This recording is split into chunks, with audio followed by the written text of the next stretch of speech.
водительдерге жақсы жаңалық, ал кейбір недобросовестный клиенттерге, пассажирларға қиын болатын болды. Оған дейін мен мысалы жаман ішім күйетін нәрсе болған, клиентке келесің, бірталай жер жүріп келесің оған, ана жерде отырып күтесің, одан наличный смело отмена жасады да, и оған ешқандай наказание болмайтын ол үшінші.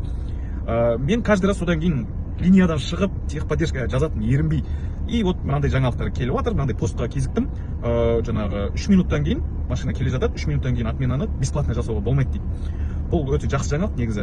Клиенттердің біздің уақытты бағаламайтын, сондай эгоист екендерін таң қалып отырмын да. О, нет, теперь нельзя отменить.